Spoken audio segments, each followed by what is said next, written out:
जय माता दी दोस्तों। ओम नमः शिवाय। भक्तों, स्वागत है आपका गंगा व्रत कथा में।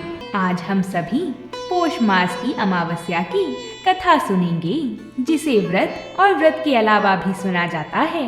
एक बार एक नगर में एक साहूकार के 7 बेटे और 7 बहुएं थीं और उसकी एक बेटी भी थी। साहूकार के घर पर एक जोगी भिक्षा मांगने आया करते थे। जोगी को साहूकार की बहू भिक्षा देती थी तो वह ले लेता था, लेकिन जब बेटी देती थी तब वह भिक्षा नहीं लेता था और कहता था कि बेटी सुहागन तो है, पर इसके बाद में दुहाग लिखा है। यह बात सुनकर बेटी को चिंता होने लगी और उसका शरीर कमजोर होने लगा। उसकी माँ ने पूछा कि बेटी, तुम इन दिनों इतनी कमजोर दिखाई देती हो। तब उसने बताया कि एक जोगी भिक्षा मांगने आते थे, जो कहते हैं कि बेटी है तो सुहागन, लेकिन उसके नसीब में दुहाग यानी दुख लिखा है। यह बात सुनकर उसकी माँ ने कहा कि कल मैं सुनूंगी। अगले दिन जब जोगी भिक्षा लेने आई तो उसकी माँ छुप कर बैठ गई। जब बेटी भिक्षा देने लगी तो जोगी ने वही बात फिर से बोली। इतनी बात सुनकर उसकी माँ बाहर निकल कर आई और वह बोली, एक तो हम तुम्हें भिक्षा देते हैं और तुम हो कि ऊपर से हमें गाली देते हो। तब जोगी बोला कि मैं गाली नहीं देता, जो सच है वही बोलता हूँ, जो इसके भाग्य में लिखा है वही कहता हूँ।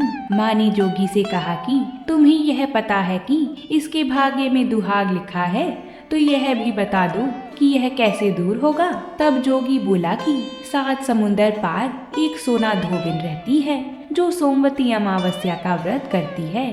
अगर वह आकर अपना फल दे दे तो इसका निवारण हो सकता है, नहीं तो विवाह होते ही इसके पति को सांप डस लेगा। यह बात सुनकर माँ बहुत रोने लगी और सोना धोबिन की तलाश में जाने लगी।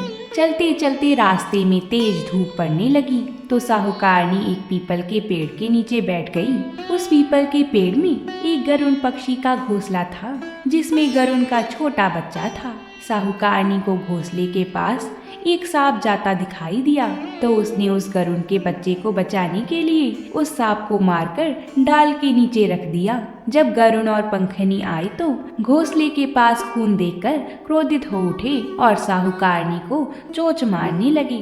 तब साहूकारनी बोली कि मैंने तो तुम्हारे बच्चे की जान बचाई है, यह सर्प तुम्हारे बच्चे को डसने वाला था तो मैंने इसे मारकर गिरा दिया। गरुड़ ने सर्प की ओर देखकर कहा कि तुमने हमारे बच्चे की जान बचाई है, अब तुम्हें जो मांगना है सो हमसे मांग सकती हो। तब साहूकारनी बोली कि मुझे 7 समुंदर पार सोना धोबिन के घर जाना है। गरुड़ ने साहूकारनी को अपनी पीठ पर बिठाकर 7 समुंदर पार सोना धोबिन के घर छोड़ाया। वहां जाकर साहूकारनी ने सोचा कि सोना धोबिन को कैसे राजी किया जाए। सोना धोबिन के 7 बेटे बहू थे। उसकी 7 बहुएं काम को लेकर रोज लड़ाई करती थी और काम भी नहीं करती थी। रात को जब सब सो जाती तो साहूकारनी सोना धोबिन के घर पर जाती और घर का सारा काम कर देती। गायों को नहलाती, घर की साफ सफाई करती, रसोई का काम करती, चौका बर्तन करती, आटा पीसती, कपड़े धोती, पानी भरती और दिन होने से पहले चली जाती। सुबह जब बहुएं उठती तो बहुएं सोचती कि यह सारा काम कौन कर रहा है, लेकिन कभी एक दूसरे से पूछती नहीं कि यह सब काम किसने किया है। एक दिन धोबिन ने कहा कि तुम आजकल लड़ती भी नहीं हो, काम भी ठीक कर रही हो।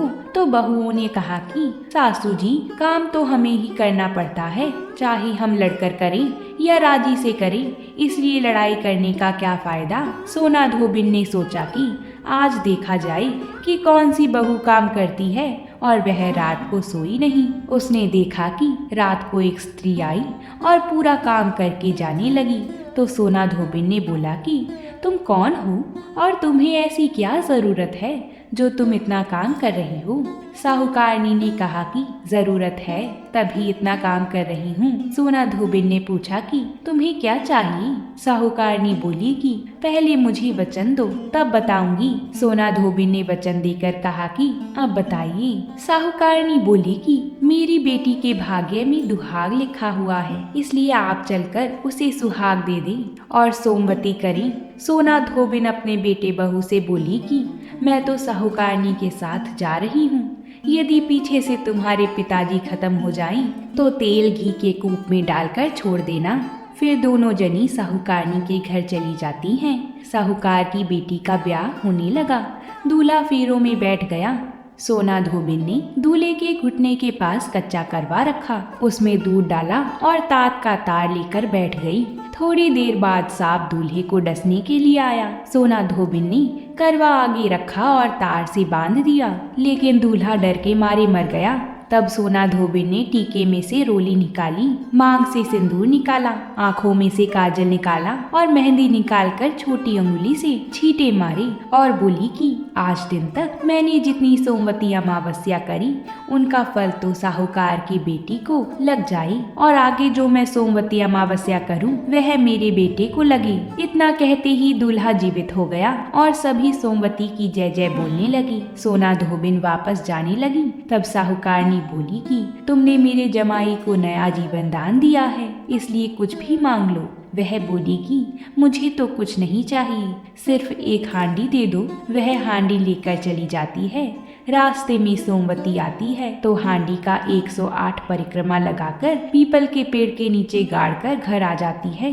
घर आकर देखती है तो उसका पति मरा हुआ तेल और घी के रूप में पड़ा है। तब वह टीका में से रोली निकालती है, मांग में से सिंदूर निकालती है, आँखों में से काजल निकालकर, नाखूनों में से मेहंदी निकालकर छोटी अंगुली से छींटे देती है और बोलती है, मैंने जो रास्ते में सोमवती अमावस्या की है उसका फल मेरे पति को लग जाए। इतना कहते ही उसका पति उठकर बैठ जाता है। तब घर में एक ज्योतिषी आई और बोली कि जजमान, सोमवती अमावस्या को मेरा क्या है तो दक्षिणा दो। सोना धोबिन बोली कि मुझे तो सोमवती अमावस्या रास्ते में आई थी। सोना धोबिन बोली कि मुझे तो सोमवती रास्ते में आई थी तो कुछ भी नहीं किया, जो कुछ भी किया वह सब पीपल के नीचे गाड़ दिया। ज्योतिषी ब्राह्मण ने जाकर खोद कर देखा तो 108 और 13 सोने के चक्कर मिले। ज्योतिषी ब्राह्मण सबको घर ले आया और बोला कि ऐसी फेरी की है और मुझे बोल दिया कि कुछ भी नहीं किया। सोना धोबिन बोली कि यह तो तुम्हारे भाग्य से ही हुआ है, इसलिए इसे तुम ही ले जाओ। ब्राह्मण बोला कि मेरी तो इसमें चौथी पाती है, बाकी आपका मन हो उसे दे देना। सारी नगरी में बोल दिया गया कि सब सोमवती अमावस्या का व्रत कीजिए। हे सोमवती अमावस, जैसा साहूकार की बेटी को सुहाग दिया वैसा सबको देना। सोमवती अमावस्या की कहानी कहने वाले को, सोमवती अमावस्या की कहानी सुनने वाले को, हुंकार भरने वाले को और अपने पूरे परिवार को देना।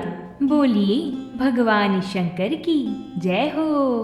अब हम सभी भगवान विष्णु के भक्त की कथा सुनते हैं कि किस प्रकार माता लक्ष्मी ने भगवान विष्णु जी के भक्त की परीक्षा ली। प्राचीन काल की बात है। बनारस में एक बड़े धनवान सेठ रहते थे। वह विष्णु भगवान के परम भक्त थे और हमेशा सच बोला करते थे। एक बार जब भगवान श्री हरि सेठ जी की प्रशंसा कर रहे थे, तभी माता लक्ष्मी ने कहा, हे स्वामी, आप इस सेठ की इतनी प्रशंसा किया करते हैं, क्यों ना आज उसकी परीक्षा ली जाए और जाना जाए कि क्या वह सचमुच इसके लायक है या नहीं। भगवान बोले, ठीक है देवी लक्ष्मी, अभी सेठ गहरी निद्रा में है, आप इसके स्वप्न में जाएं और उसकी परीक्षा ले लें। अगले ही क्षण सेठ जी को एक स्वप्न आया। स्वप्न में धन की देवी माता लक्ष्मी उनके सामने आई और बोली, हे मनुष्य, मैं धन की दात्री लक्ष्मी हूँ। सेठ जी को अपनी आंखों पर यकीन नहीं हुआ और वह बोले, हे माता, आपने साक्षात अपने दर्शन देकर मेरा जीवन धन्य कर दिया है। बताइए, मैं आपकी क्या सेवा कर सकता हूँ। देवी लक्ष्मी माँ बोली, कुछ नहीं, मैं तो बस इतना बताने आई हूँ कि मेरा स्वभाव चंचल है और वर्षों से तुम्हारे भवन में मैं निवास करते करते अब ऊब चुकी हूँ और यहाँ से जा रही हूँ। सेठ जी बोले, मेरा आपसे निवेदन है, हे माता, आप यहीं रहें, किंतु अगर आपको यहाँ अच्छा नहीं लग रहा है तो मैं भला आपको कैसे रोक सकता हूँ। आप अपनी इच्छा अनुसार जहाँ चाहे जा सकती हैं। और माँ लक्ष्मी उसके घर से चली गईं। थोड़ी देर बाद वह रूप बदलकर पुनः सेठ जी के स्वप्न में यश के रूप में आई और बोली, सेठ, मुझे पहचान रहे हो? सेठ बोला, नहीं महोदय, आपको नहीं पहचाना। यश ने कहा, मैं यश हूँ, मैं ही तेरी कीर्ति और प्रसिद्धि का कारण हूँ। लेकिन अब मैं तुम्हारे साथ नहीं रहना चाहता, क्योंकि माँ लक्ष्मी यहाँ से चली गई हैं। अंततः मेरा भी यहाँ कोई काम नहीं है। सेठ बोला, ठीक है महोदय, यदि आप भी जाना चाहते हैं तो वही सही। सेठ जी अभी भी स्वप्न में ही थे और उन्होंने देखा कि वह दरिद्र हो गए हैं और धीरे धीरे उनके सारे रिश्तेदार व मित्र भी उनसे दूर हो गए हैं। यहाँ तक कि जो लोग उनका गुणगान किया करते थे वो भी अब बुराई करने लगे हैं।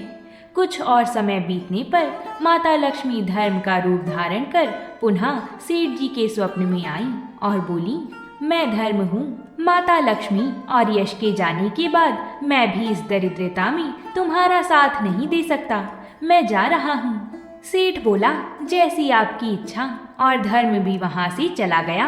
कुछ और समय बीत जाने पर माता लक्ष्मी सत्य के रूप में स्वप्न में प्रकट हुई और बोली, मैं सत्य हूँ। लक्ष्मी, यश और धर्म के जाने के बाद अब मैं भी यहाँ से जाना चाहता हूँ। ऐसा सुनकर सेठ जी ने तुरंत सत्य के पाँव पकड़ लिए और बोले, हे महाराज, मैं आपको नहीं जाने दूंगा, भले ही सब मेरा साथ छोड़ दें, मुझे त्याग दें, पर कृपया कर आप ऐसा मत करिए। सत्य के बिना मैं एक क्षण नहीं रह सकता। यदि आप चले जाएंगी तो मैं तत्काल ही अपने प्राण त्याग दूंगा। तब सत्य बोला, लेकिन तुमने बाकी तीनों को बड़ी आसानी से जाने दिया, उन्हें क्यों नहीं रोका? सेठ जी बोले, मेरे लिए वे तीनों भी बहुत महत्व रखते हैं, लेकिन उन तीनों के बिना भी मैं भगवान के नाम का जाप करते करते उद्देश्यपूर्ण जीवन जी सकता हूँ। परंतु यदि आप चले गए तो मेरे जीवन में झूठ प्रवेश कर जाएगा और मेरी वाणी अशुद्ध हो जाएगी। भला ऐसी वाणी से मैं अपने भगवान की वंदना कैसे कर सकूंगा? मैं तो किसी भी कीमत पर आपके बिना नहीं रह सकता। सेठ जी का उत्तर सुनकर सत्य प्रसन्न हो गया और उसने कहा, तुम्हारी अटूट भक्ति ने मुझे यहाँ रुकने पर विवश कर दिया है और अब मैं यहाँ से कभी नहीं जाऊँगा। और ऐसा कहते हुए सत्य अंतर्ध्यान हो गया। सेठ जी अभी भी निद्रा में थे।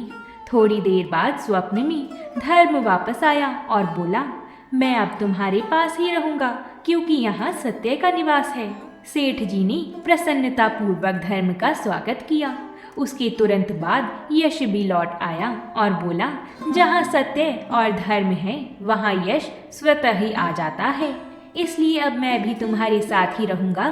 सेठ जी ने यश की भी आओ भगत की और अंत में माता लक्ष्मी भी आईं। उन्हें देखते ही सेठ जी नतमस्तक होकर बोले, हे देवी माँ, क्या आप भी पुनः मुझ पर कृपा करेंगी? तब देवी लक्ष्मी माँ बोली, अवश्य, जहाँ सत्य, धर्म और यश हो वहाँ मेरा वास निश्चित है। माँ लक्ष्मी ने उत्तर दिया। माता लक्ष्मी का उत्तर सुनकर सेठ जी की नींद खुल गई। उन्हें यह सब स्वप्न लगा, पर वास्तविकता में वह एक बड़ी ही कठिन परीक्षा से जीतकर निकले थे। इसलिए हमेशा ऐसा कहा जाता है कि जहाँ सत्य का निवास होता है वहाँ यश, धर्म और लक्ष्मी का निवास स्वतः ही हो जाता है। सत्य है तो सिद्धि, प्रसिद्धि और समृद्धि है। बोलिए भगवान श्री हरि की जय हो, माता लक्ष्मी की जय हो। अगर आप सभी को हमारी कथाएं पसंद आती हों तो वीडियो को लाइक ज़रूर करें, साथ ही चैनल को सब्सक्राइब भी ज़रूर करें, ताकि आपको ऐसी ही कथाएं रोज मिल सकें। प्रेम से बोलिए जय माता दी।